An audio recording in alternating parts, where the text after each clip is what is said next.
Let's get it. Today we're diving into the charts. Lots of charts. We're going to do a full market overview and try to take a look at where we're at in this current market cycle. So let's go.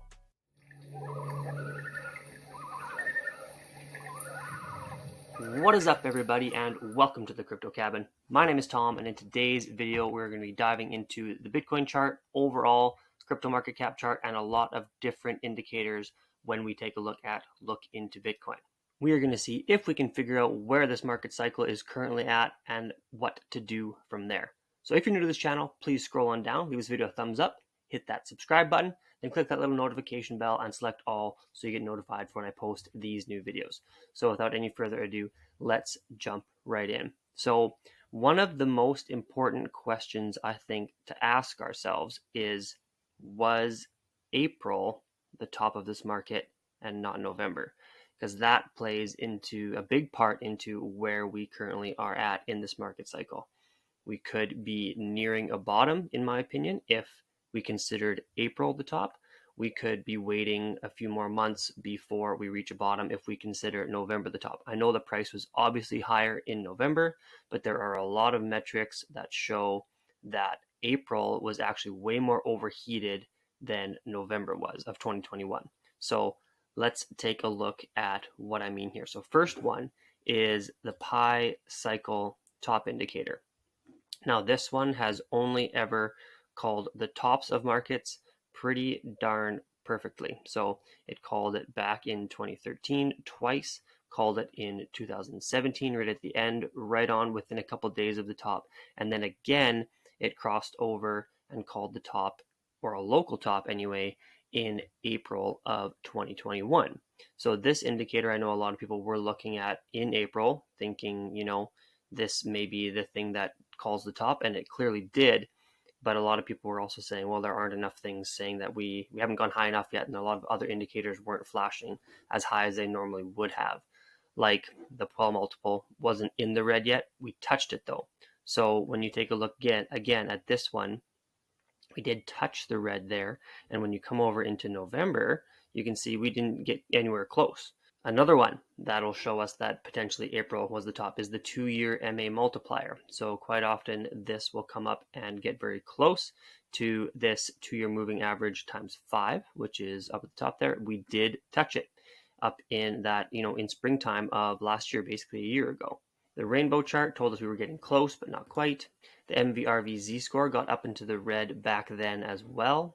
And the NUPL, or net unrealized profit and loss, was at its highest points in and around that, end of winter to beginning of springtime as well. Another one indicating that April was the top is this golden ratio multiplier. So back in the first bull run ever, we kind of got 3 bands above the purple. Here it got 2 bands above the purple, then 1 band above the purple. So you can see it was kind of going 1 band down each cycle. And then we did reach the purple up here back in winter, spring of 2021 again. So a lot of these indicators are indicating that April was potentially the top. Now, why is that important? It's very important because when we take a look at Bitcoin's chart, we switch to the weekly time frame here, we can see that with these red lines mark the bottom, green lines mark the peak, blue lines mark the halving. So what we can see is that the red lines come a year, just over a year after the very peak was. So this would be the bottom of the market cycle, was these red lines here, roughly a year, maybe a little bit more after we had peaked out. So that is significant because if we do consider the top of the market to be back here in April when we hit 65K, just under 65K, it is now right around a year later, just over a year later. So this could be the bottom. There's obviously potential for that. A couple other things or reasons why we could be down there is we see how low we are from an RSI standpoint. We also have the momentum wave way down on the weekly chart. Obviously, it can go lower. It has before. So there's still the chance of that, of course. And we also are in the red territory. So you can kind of see, it's easy to see here. This little red wave underneath. That's indicative of the money flow. So we are in red in the money flow, and you can see on the weekly time frame anyway, when we got into the red on the money flow, that was right around where the bottom of the market was. So here it is kind of flowing into the red right at the bottom of the market. Here red just started, bottom of the market. Here we are just starting to get into the red as well from a money flow perspective.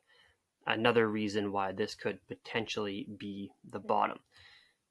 We also, on the weekly time frame, have this huge falling wedge, which typically are very, very bullish patterns.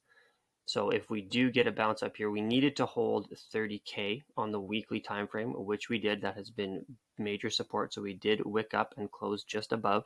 So we are still above that mark. Obviously, we can go lower. And here are a couple of reasons why we could still capitulate down. So I just kind of gave you a lot of bullish reasons why we could be nearing the bottom. However, there are a lot of things that are showing that we could have a lot further down to go as well, especially with the overall sentiment in the market. It seems more likely that we could trend down. However, these are prices that I have mentioned before on TikTok for various different altcoins and Bitcoin as well, that I personally would be very happy to pick some up at. I don't want to wait for it to go down and risk not collecting any in this 30,000 range. If it goes down, we can obviously DCA in more, but these are ranges that I would personally be very happy picking some more up. But here is a little bit more of the bearish narrative here. So we do have a kind of head and shoulders that was here. So here's one shoulder, here's the head, and then here's another shoulder. And we have broken down from that. So that is what this white line here is indicating. So we broke that shoulder line right around here, or the neckline. And then if we make that, take that measured move down here, this is kind of the bottom of that measured move right at around 15K, which obviously is not good. If it goes down there, hey, I mean, maybe it is good. We just buy more. But what happens in previous bull markets as well is that we do come down and hit this blue line here, or bear market, sorry. It happens all the time in previous bear markets. We come down to hit this blue line, which is the 200-day simple moving average, which currently is sitting right at around 22K. We touched it in the C dump down there, touched it in the bottom of the 2018 bottom of that bear market. Like I said, right around where this red line is. And then we did touch it also a few times back a little bit earlier as well. But this is a line to keep a lookout for as well. So we could have a big wick like this, come down, touch 22, and then come back. Maybe we close back in this descending wedge. That's a potential.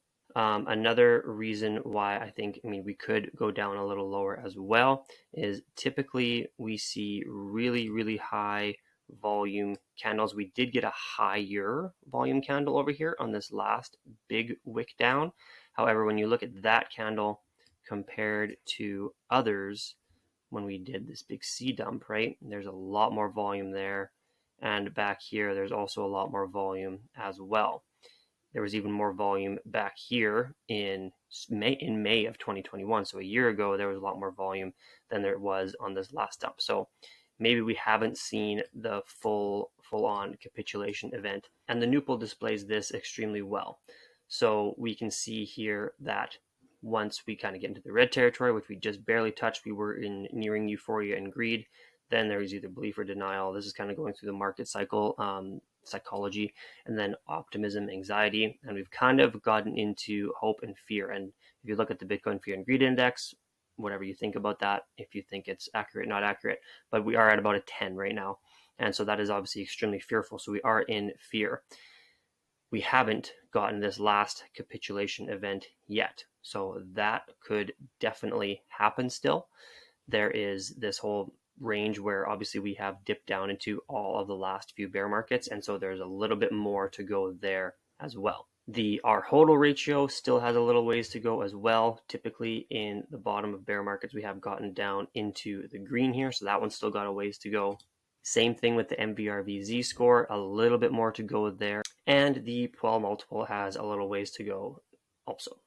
However, like I said, right now, I do not feel that accumulation is a bad thing to be doing right now. When we look at all of these metrics again, starting with the pi cycle top indicator, anytime we get below this 111-day moving average, historically, not the worst time, and it gets better from there. When you look at the 2-year moving average multiplier, you can see anytime we've been below the 2-year moving average, it is one of the best times to possibly buy, and we have gotten below that 2-year moving average. So I think a lot of people are going to start looking at this, potentially start accumulating. Obviously, like I said, there could be another last capitulation event down, but from an accumulation standpoint, as long as you're not obviously maybe not going all in at one time, we always recommend DCAing. But dollar cost averaging when you're at higher risk levels obviously is riskier as well. So this would be a time for me personally that I am, scaling in a little bit more. When we go on these big bull runs, I don't purchase as much. This is when I'm taking profits. So in this area down below here, this is what I'm talking about from an accumulation standpoint. The Bitcoin rainbow chart says we are in an accumulation phase as well.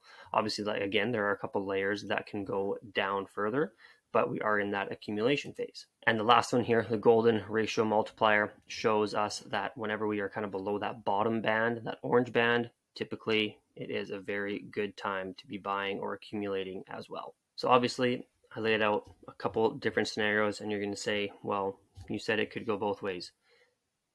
We don't know, obviously, but from what I am saying right now is that accumulation is not the worst idea according to what all of these charts are showing.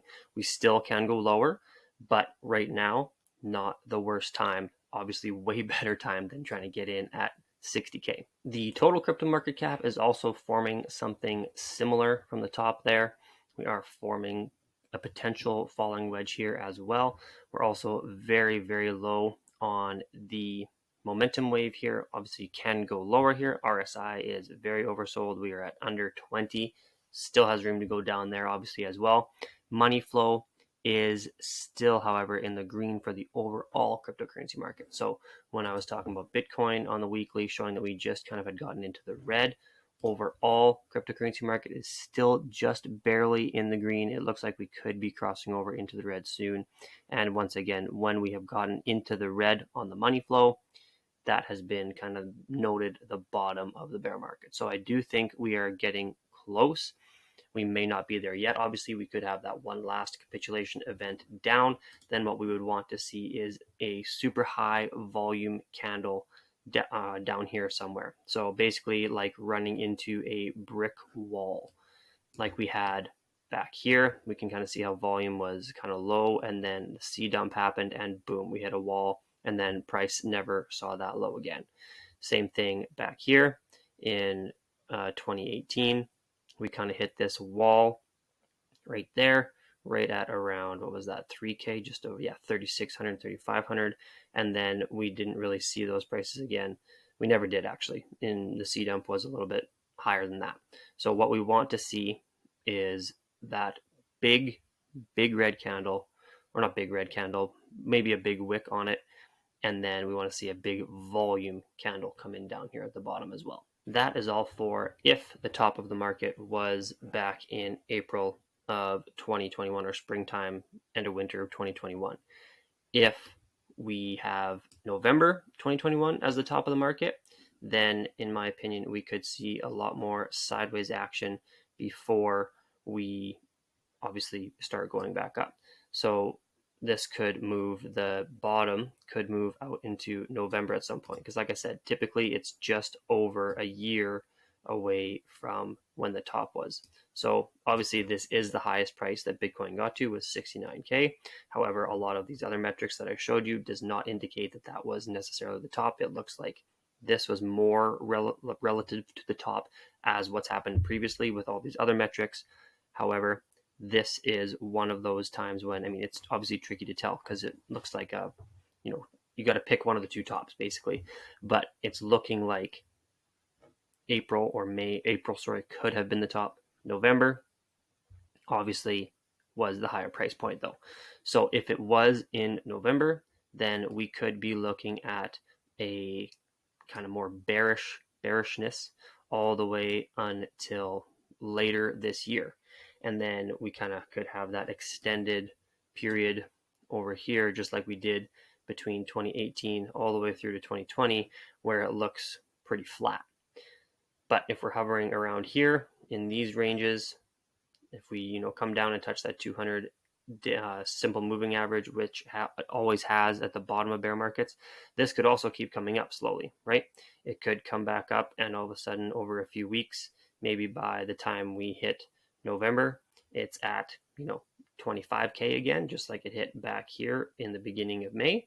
It could be back at 25, and we could never see those prices that low again. So this is what I'm looking out for, obviously, is a capitulation event down to the 200 week moving average.